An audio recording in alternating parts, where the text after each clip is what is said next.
Va? Bienvenidos a otra edición de Agenda Personal y hoy vamos a conocer a otro protagonista de la política provincial. Lo presentamos en sociedad.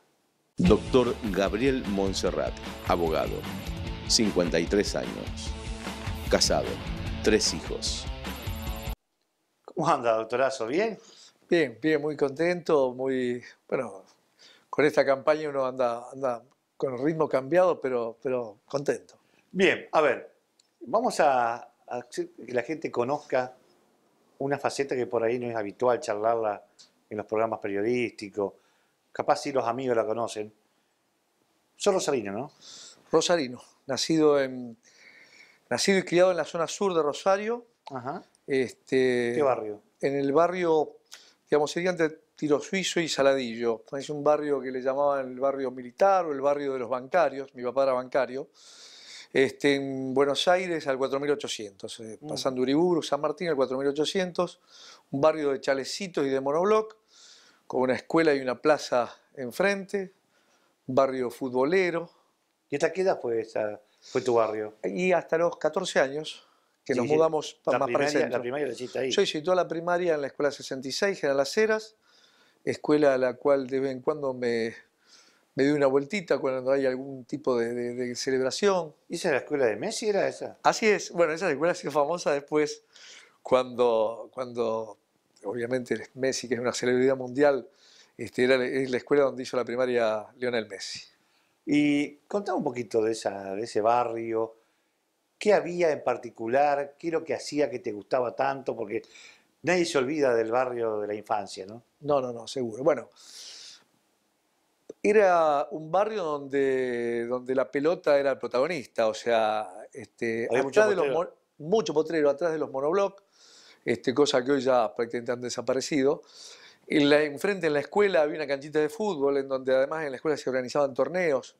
En la plaza José Hernández, donde hay un tanque, Ajá. sobre calle La Prida y Azara, también había huecos donde jugábamos al fútbol. O sea, la pelota era, y eso que yo no era un dotado, ¿No? no quiero agregar, yo me mandaba al arco o a rebuscármela por ahí, a raspar por ahí, pero no era un dotado precisamente.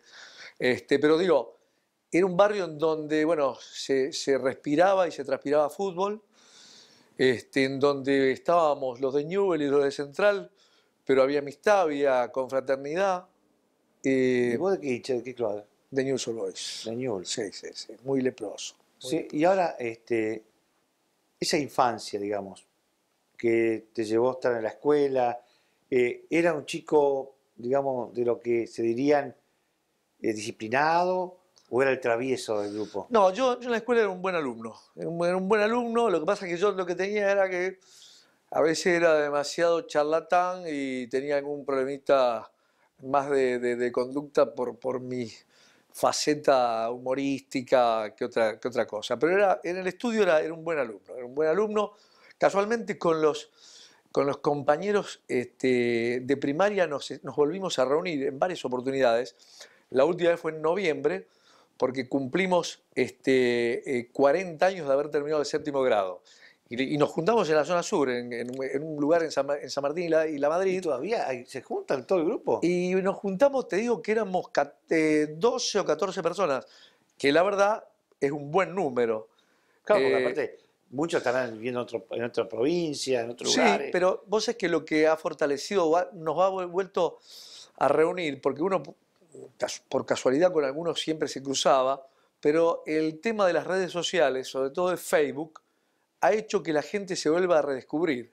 Claro. Esto es reencontrarse, aunque no importa un dónde dato viva. increíble, sí. Pero es así. Es así. Y bueno, y la verdad es que la última reunión que estuvimos con los muchachos y las chicas de la 66 de la General Las Heras fue una linda reunión, un lugar en donde, bueno, nos reencontramos gente que estamos en diversas actividades, cada uno en su mundo, pero bueno, en donde queda como denominador común esa infancia, esa escuela primaria. ¿Y esa primaria tuvo algún viajecito a algún lado o no? No, mirá, nada. en esa época, ¿No? era una escuela típica de clase media. Yo, por ejemplo, que soy más o menos contemporáneo tuyo, nosotros cuando se inauguró el túnel subfluvial en Santa Fe, yo era de Reconquista, Claro. viajamos a conocerlo y tuvimos un viajecito así como para de redescubrir nuestra provincia. Sí, yo recuerdo, me parece que hubo algún viaje a Callastá o algo así, al cual yo no pude ir, pero no recuerdo yo personalmente haber estado en ninguna... ¿Y la secundaria dónde?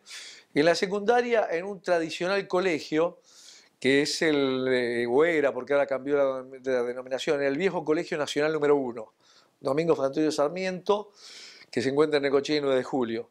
Yo ya vivía en Mitre 9 de Julio, ya estaba más cerca de la escuela del secundario, donde transité los 5 años. Bueno, entrañable recuerdo, porque el Nacional en ese momento sufrió la transformación hasta tercer año en una escuela únicamente de varones. Y luego, a partir del tercer año, se incorporaron chicas.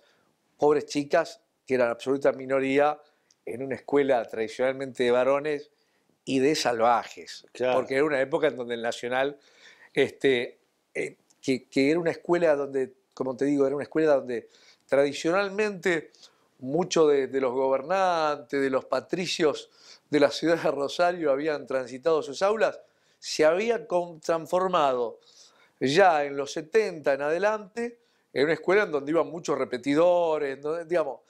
Pero bueno, pero yo también tengo un gran recuerdo de mi paso en la secundaria. Creo que la secundaria es una de las etapas en donde uno mejores recuerdos tiene, de compañerismo, de amigos, de salidas, de los cumpleaños de 15, bueno, todo lo que significaba la vagancia de esa época.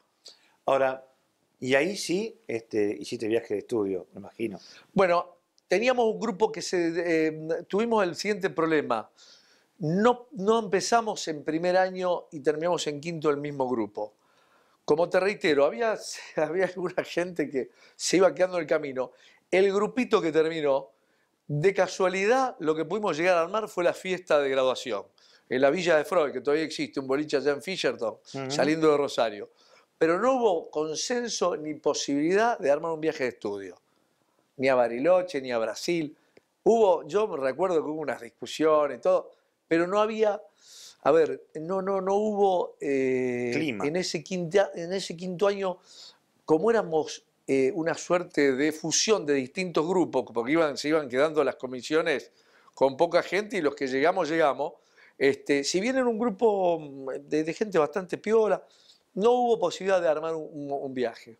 Y sí, digamos, el tema ya se empezaba ahí en cuarto, quinto año a visorar el tema de centro de estudio, de algunos liderazgos políticos, no. Bueno, no, lo que pasa es que a mí me tocó época del proceso. Vos calculá que yo ingresé, el primer año es el año que más recuerdo de actividad política, porque fue el año 75, en donde había centro de estudiantes, donde había una JP secundaria que se movilizaba, y luego vinieron los años oscuros de la dictadura, en donde a partir del 76, yo ya estaba en segundo año, era todo silencio y en donde, digamos, los que ya teníamos alguna intención o inquietud hacia las cuestiones políticas y teníamos alguna información de lo que ocurría, era una cuestión bastante acotada a pequeños cenáculos. O sea, nos tocó ya la peor época, digamos, ¿no? Mi secundaria fue una secundaria en donde en el Nacional hubo varios alumnos que fueron detenidos, desaparecidos, etc. Porque era un colegio donde había una tradición de participación política. Pero bueno, lamentablemente a mí me tocó un momento histórico muy complicado, como fue la dictadura militar. Vamos a hacer una pausa cortita y vamos a seguir charlando un poquito de este nuevo paso que diste de candidato. ¿Cómo no?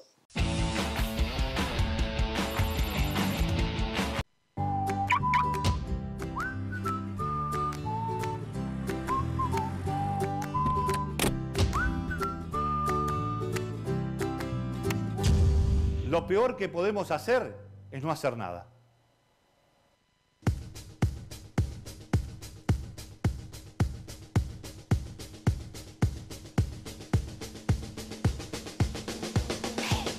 Todo tiene su doble. El límite de tu tarjeta también. Comprando de 13 a 24 cuotas en cualquier comercio, automáticamente te duplicamos en el momento tu límite de consumo. Más límite, más compras, más cuotas. Nuevo Banco de Santa Fe. Participación, igualdad, consenso, inclusión, debate, educación. Consejo Municipal de Rosario. AMSAP, Asociación Mutual de Suboficiales y Agentes de la Policía de la Provincia de Santa Fe, la mayor institución de servicios de la provincia, ahora abierta a toda la comunidad. Disfrute mucho más integrándose a una gran mutual. AMSAP, Suipacha 2463, teléfono 455-3575, Santa Fe. Sin Mordaza, periodismo independiente. Sin Mordaza, el periódico con mayor penetración en la provincia de Santa Fe. Sin Mordaza, el poder de la gente. Círculo Policial de Oficiales, Asociación Mutual de la Provincia de Santa Fe, beneficios en salud, turismo y hotelería, deportes, ayudas económicas, créditos para emprendedores, servicios para policías sin distinción de jerarquía, jubilados y pensionados provinciales y empleados públicos. Asóciese, estamos abiertos a toda la comunidad.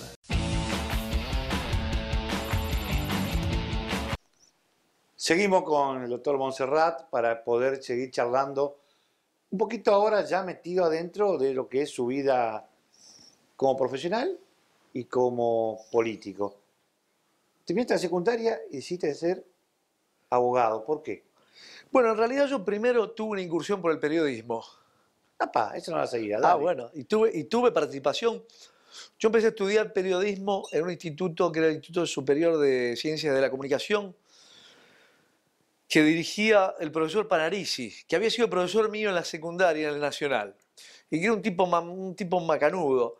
Bueno, y tenía una inquietud hacia el periodismo. Llegué inclusive a participar, gané una beca y estuve obviamente ad honorem en un programa que se llamaba Por Línea Privada en Radio 2, que conducían Gonzalo y el Pebeto Aramburu.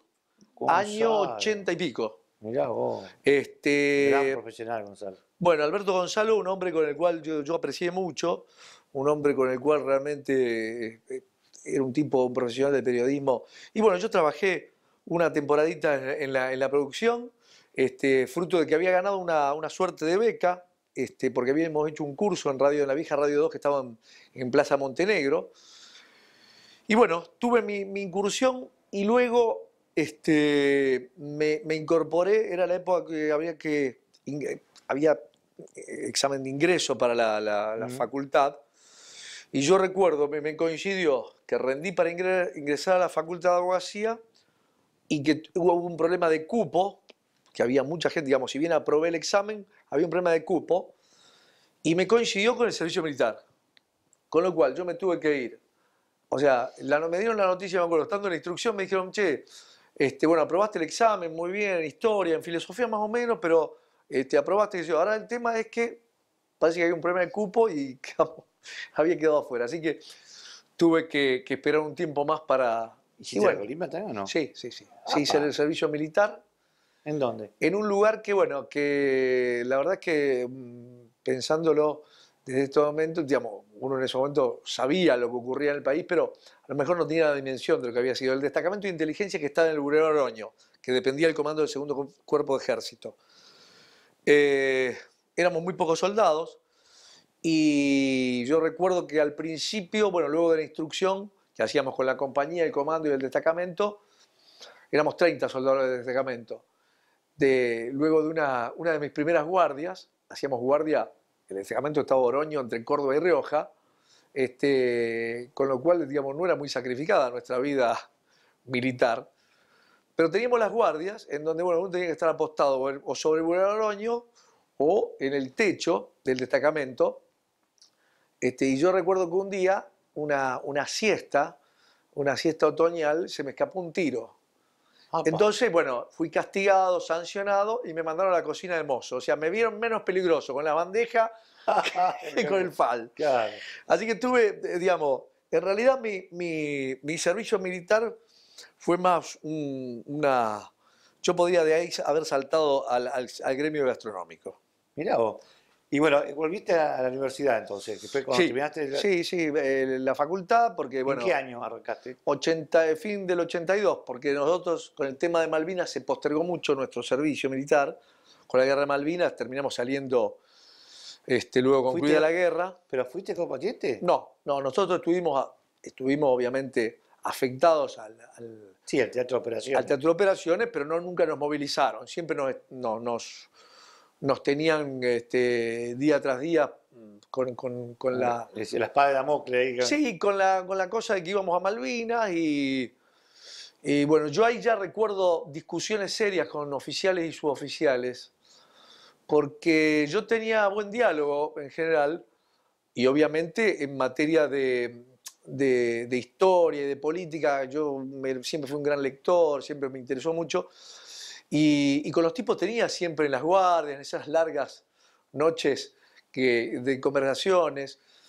Y yo advertía realmente... ¿Y hablaban de política? Sí, hablábamos Y de vos política ya también. tenías... Sí, yo ya tenía un planteo, al menos de cierta lectura y de ciertos compromisos de alguna gente, tenía ya una formación, yo diría, yo vengo de una formación social cristiana, con mucha atadura a la historia nacional, popular, digamos, a mí me gustaba mucho y tengo todavía la historia completa de José María Rosa, es decir, y es como que a determinados oficiales y suboficiales intercambiábamos conversaciones sobre cuestiones que tenían que ver con los procesos históricos, ¿no? Y en donde me acuerdo que en plena época de Malvinas tuve una discusión fuerte con un suboficial. Con los oficiales era otro tipo de discusión, ¿no? Digamos, uno podía estar de acuerdo o no, pero había otro nivel intelectual. Un suboficial, me acuerdo, me comí el baile del siglo.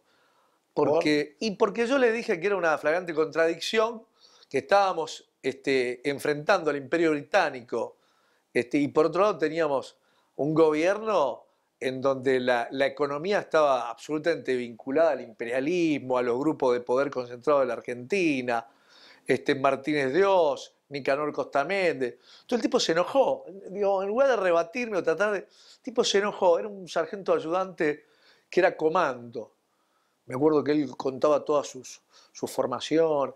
Pero bueno, digo, uno advierte y advertía en esos momentos la flagrante contradicción que había, ¿no?, entre una fuerza armada que estaba más preparada para reprimir y combatir el comunismo y las fuerzas internas del mal y toda una serie de cosas Sí, que se instalaban en esa época nada más. que estaban instaladas. Y entonces, en el fondo, digamos, luego se conoció mucho más la represión ilegal feroz que había existido en el país. Yo ya tenía conocimiento porque había un matrimonio muy amigo de mis padres que habían desaparecido. Eduardo Pasquini y Liliana Mizrahi, ella psicóloga, él físico nuclear, vecinos de la zona sur, de los monoblocks del pasaje Holberg. Y bueno, y mi papá había sido un tipo que sin ser profesional, sin ser abogado, había planteado un habeas corpus con un abogado amigo, pidiendo por la aparición de Eduardo Pasquini, me acuerdo. Esto fue un dato que a nosotros nos tocó muy de cerca porque eran amigos, eran vecinos, amigos que de un día para el otro desaparecieron y dejaron a las dos chicas solas. Así que bueno. Y en la escuela, en la universidad, perdón, ahí sí ya, casi estábamos en 82, 83, Sí, ya venía la democracia. ya venía la apertura. Y ahí, ¿te sumaste también a participar en política en la universidad o no? Estuve poco, pero el movimiento estudiantil, digamos, yo tuve poca participación. En general participaba en los frentes donde estaba el justicialismo, la democracia cristiana, el partido intransigente, digamos, siempre con una línea... El peronismo tampoco tenía grandes, o tenía algunos referentes Lo que importantes. pasa que todavía aún, en ese momento, si uno recuerda, para el año 83, el Partido Justicialista en general no era No atractivo para los jóvenes. Muy atractivo para los jóvenes, exactamente. A mí me motivaba mucho en ese momento, te reitero, yo tuve contacto a través de esta desgracia, de esta gente amiga que había desaparecido, que sabíamos. Entonces tenía contacto con el movimiento de derechos humanos, con gente amiga que participaba. Mi formación social cristiana me llevó a incorporar la democracia cristiana, que considero que fue un paso importante en mi vida, porque si hay algo que la gente que hemos pasado por esa fuerza política minoritaria, muchas veces no tenía en cuenta, es que era una escuela de cuadros en donde uno estudiaba, leía, había cursos, y luego inevitablemente ante la falta de expectativas y uno teniendo una visión claramente nacional y popular, nos incorporamos al peronismo. Claro, en esa, digamos, ese espacio, como decir, minoritario que tenía cosas muy sólidas. Bueno, Es yo decir, fui muy amigo de Carlos Aullero, Claro, tenía que pilares. era un hombre, los otros días charlando con Felipe Solá en la Expo Agro, eran muy amigos, y Felipe Solá me lo elogiaba a Aullero, me decía, pues yo le digo, nos presentó hace muchos años, le digo, un amigo en común que era Aullero, un hombre brillante de la política argentina, y lamentablemente falleció muy joven, pero había tipos importantes. Yo me acuerdo del doctor Augusto Conte, que falleció, que se suicidó muy deprimido por su cuestión, también un hombre que había peleado. Digamos, había gente con testimonios políticos importantes, gente que hoy, comparando con alguna dirigencia política, realmente eran tipos muy sanos, ¿no?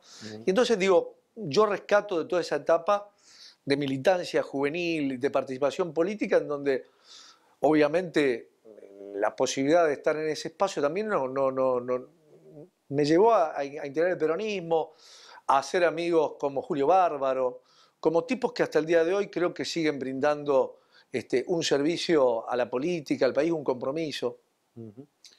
Y bueno, a ver, hoy tomaste la decisión de ser candidato a diputado. ¿Por qué?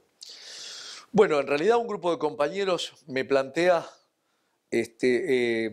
cuando nosotros comenzamos a participar con varios compañeros como Raúl Poncio, como Carlos Muya, los dos exintendentes, uno en Las Rosas, otro en Casilda, comenzamos a ver la posibilidad de conformar el Frente Renovador en Santa Fe.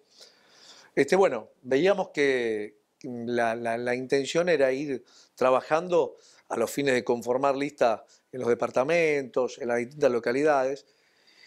Y se me ofreció, se me planteó en determinado momento que yo, desde el grupo nuestro, sea quien encabezara la lista de diputados provinciales, imaginando que podía haber una lista única, cosa que finalmente no se da, pero bueno, así cayó la taba y estamos dispuestos a afrontar el compromiso, ¿no? Ahora, es la primera vez que voy a encabezar una lista y eso lleva, por un lado, una gran satisfacción de que un grupo de amigos y compañeros haya pensado en mi postulación y un compromiso personal de dar todo lo que pueda, ¿no? Ahora, no ha sido, digamos, el mejor año para iniciar el tema de una propuesta política por la cantidad de listas que se han presentado, ¿no? Sí, Y sobre todo, lamentablemente. lo que vos estás planteando, el hecho de que una lista única hubiese sido el ideal, sobre todo representando un espacio como el Frente Renovador. Sí, o a lo mejor 2 listas como mucho, creo que 3 es un exceso, pero en definitiva nosotros tenemos algunas ideas bastante claras, nosotros queremos venir, digamos, si el espacio político se llama Frente Renovador, queremos venir al menos a renovar algunas cosas. Yo tengo muy claro, por ejemplo, que no podemos en Santa Fe seguir con esta suerte de distorsión institucional, yo digo casi espantosa, de que a nivel nacional el presidente tiene una sola reelección.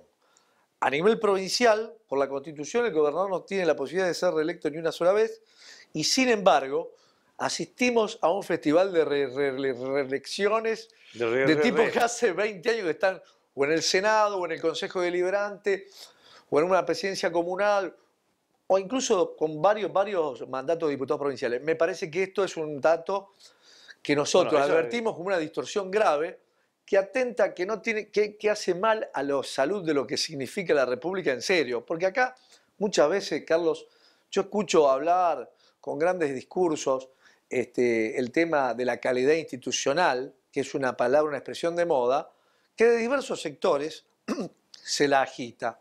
Pero a la hora de los bifes, cuando los muchachos están sentados en sus bancas, en lo único que se ponen a pensar, sobre todo cuando transcurre el segundo y tercer año, es ver cómo renuevan. Es decir, hay una distorsión, porque, te reitero, no puede ser que para un gobernador no hay ni siquiera la posibilidad de una reelección. Eso sí, los intendentes, los presidentes comunales... Yo te digo, el tema, lo que creo que hay que tener claro, y vos estás, digamos, un poco siguiendo la idea de muchos, digamos, de que queremos que la política cambie y mejore. Seguro. Porque la democracia, supuestamente, cada año sería para mejorarla. Y yo creo que vamos en un retroceso. No hay calidad, digamos, de dirigencial ni de democracia año tras año. Al contrario, yo creo que hemos retrocedido. Y lo que vos estás proponiendo es cierto, Pero esto hay que hacerlo a través de una reforma constitucional. Y, Bueno. esto hay que lograr, digamos, cambiarlo, porque es fundamental para que las nuevas generaciones, los nuevos cuadros políticos, tengan oportunidades. Si no, siempre son los mismos. Bueno, yo creo que si uno ve con el tema de la boleta única, que hay que poner las caritas, y bueno, hay caritas que ya la vimos demasiado. Pero que además, el problema ¿cuál es? Es que, te reitero, para una cuestión de sanidad de la democracia, lo que debemos lograr es mejorar la calidad de nuestros dirigentes. Y yo creo que, coincidiendo con lo que decís vos, la democracia, en general la democracia argentina, pero la santafesina en particular, está en deuda con enormes sectores de la población. Porque siempre se dice, y uno escucha, Santa Fe es una provincia rica. Santa Fe es una provincia rica. Santa Fe es una provincia rica en donde en el norte vastos sectores y regiones carecen de agua potable. Eso afecta seriamente la salud pública. No vamos a ahondar todo este tema. Venado Tuerto y la zona sur de la provincia, zona riquísima. Bueno, todavía el gas natural no ha llegado y están dando vueltas, que sí que no. Materia de transporte. Digo, en esta provincia la democracia tiene muchas deudas y cuando digo la democracia digo sus dirigencias. Seguro. Porque en definitiva son los hombres quienes encarnan y llevan adelante los proyectos, ¿no? En materia de vialidad, de transporte. Es decir, ahora también creo que debe haber, a fines de llevar adelante una reforma constitucional importante y un pacto no ya de gobernabilidad, sino de transformación, un pacto que apunte a la transformación. Digo, la necesidad de que la ciudad de Santa Fe, por ejemplo, tenga un puerto que funcione. ¿Cuántos años hace que yo escucho y leo y voy de vez en cuando a Santa Fe porque tengo amigos, tenemos algunos amigos en común? Sí. Y es cierto. Y dan vuelta y terminan en episodios de corrupción. Pero en definitiva, necesitamos una Santa Fe mucho más integrada, me refiero a la provincia, porque yo veo una provincia cada vez más desintegrada y cada vez más desequilibrada. Sí. Y esto es preocupante. Entonces, me parece que hay que apuntar, por ejemplo, al tema de Santa Fe Capital, cómo le damos una visión más productivista. Esto en el Frente Renovador, y lo charlamos permanentemente con Eduardo Bus y con todos los amigos que están en la esfera de los sectores de la producción, en los industriales, hay que dar una visión. Pero para esto tiene que tener un puerto que funcione. Seguro. Entonces, me parece que, bueno, que hay que tratar de dotar de una ingeniería política distinta a la que venimos acostumbrados. ¿Quién te acompaña en la lista?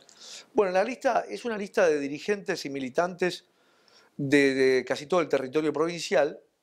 El candidato que me acompaña en el número 2 es Guillermo Remonda, que es un compañero de Rafael del departamento castellano, que es licenciado en filosofía, un hombre realmente brillante, un tipo con una gran capacidad de trabajo. La tercera candidata es una docente, Estela Bullota, de la ciudad de Rosario, que fue directora de escuela acá en la zona sur y actualmente es supervisora de la provincia. Y luego el número 4 es un ex dirigente de Federación Agraria, Petricevich, un hombre de acá muy cerca del departamento de San Lorenzo, un productor agropecuario muy comprometido con esta visión de Santa Fe que te estaba diciendo. Es una lista muy interesante de acuerdo a apuntar a esto que hablábamos de la renovación de sus dirigentes. ¿Qué número tiene la lista? El número 8.